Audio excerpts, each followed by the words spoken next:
नमस्कार। देश की सबसे बड़ी परीक्षाओं में से एक नीट 2024 पर बड़ी खबर है। राष्ट्रीय पात्रता सह प्रवेश परीक्षा यानी नीट यूजी 2024 का पेपर लीक आउट हो गया है। आपको बता दें कि 5 मई को देश भर में 557 शहरों में 4750 परीक्षा केंद्रों पर यह परीक्षा हो रही थी। परीक्षा दोपहर 2 बजे शुरू हुई थी और शाम 5 बजे तक चली है। करीब 24 लाख स्टूडेंट्स इस परीक्षा में शामिल हुए हैं। वहीं कई राज्यों में प्रश्न पत्र लीक होने की खबर मीडिया में आ चुकी है, जिसमें बिहार की राजधानी भी शामिल है। प्रश्न पत्र मामले में पटना पुलिस द्वारा प्राप्त गोपनीय सूचना के आधार पर एक एफआईआर दर्ज किया गया है और कुछ लोगों से पूछताछ की जा रही है और कई स्थानों पर रेड चल रही थी।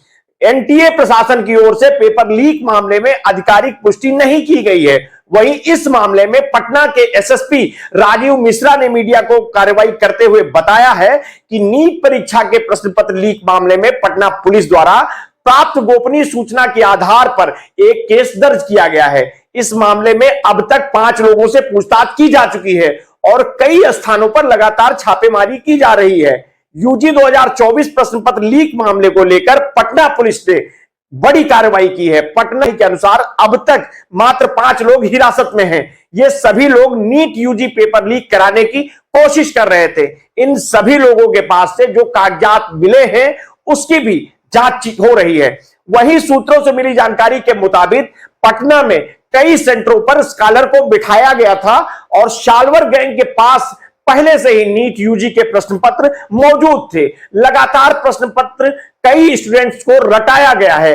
बता दें कि एमबीबीएस समेत देश के अन्य मेडिकल कोर्सेज में नामांकन के लिए रविवार को देश भर में 4750 परीक्षा केंद्र पर national eligibility cum entrance test यानी नीट की यूजी परीक्षा आयोजित की गई थी। 2024 की परीक्षा में देश भर में करीब 24 लाख से अधिक छात्रों ने हिस्सा लिया था। देश भर के 557 शहरों और विदेश के 14 अलग अलग शहरों में नेशनल टेस्टिंग एजेंसी ने परीक्षा आयोजित की थी। वहीं एनटीए का कहना है कि परीक्षा में शामिल होने वाले अभ्यर्थी परीक्षा से संबंधित किसी भी तरह की जानकारी के लिए हमारे कॉन्टेक्ट नंबर 01140759000 पर फोन पर कर सकते हैं।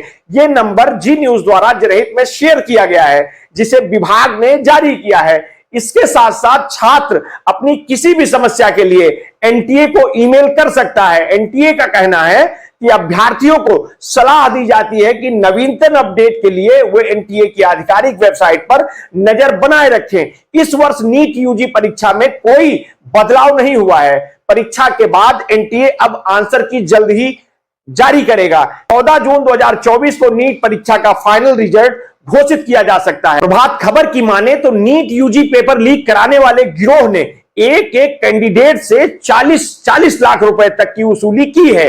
कई कैंडिडेट्स ने 20 लाख रुपए देकर प्रश्न पत्र रटाने का काम पटना के विभिन्न लॉज में किया जा रहा था। पुलिस ने सुबह ही कंकड़बाग इलाकों में छापेमारी की थी, जहां प्रश्न पत्र मिलने की बात सामने आई है। यह जानकारी आपको मीडिया संस्थानों के द्वारा दी जा रही है। फिलहाल मैं इसकी पुष्टि नहीं करता हूं। मीडिया रिपोर्ट्स के अनुसार पुलिस ने पकड़े गए लोगों को काफी सवाल किए हैं, जिसमें कई जिलों में प्रश्न पत्र बांटने की भी बात सामने आई है। बिहार के 35 जिलों में सेंटर बनाए गए थे। इन सभी जिलों का लिस्ट पुलिस तैयार कर रही है, जहां साल्वर गैंग ने अपने आदमी से प्रश्न पत्र भेजे हैं और किन किन कैंडिडेट्स को कहां कहां प्रश्न पत्र रटाया गया है वहां पुलिस पहुंच रही है और जांच चल रही है। अब देखना है कि पुलिस इस मामले में इस गिरोह के कितने सदस्यों को गिरफ्तार करती है और इसमें कौन कौन लोग शामिल हैं उसका खुलासा करती है। इसका इंतजार है। आगे की अपडेट के लिए आप हमारे साथ जुड़े रहिए। हम आपको समय समय पर अपडेट देते रहेंगे। लोकसभा चुनाव की विशेष अपडेट के लिए आप हमारे साथ जुड़े रहें। आपने अगर अभी तक हमारे इस चैनल को सब्सक्राइब नहीं किया है तो कर लें, बेल आइकन दबाना ना भूलें। अगर आपको हमारी स्टोरी अच्छी लगी तो अपने हित मित्र शुभचिंतकों में उसे शेयर कर दें। अपना ध्यान रखें। बहुत बहुत धन्यवाद। साधुवाद।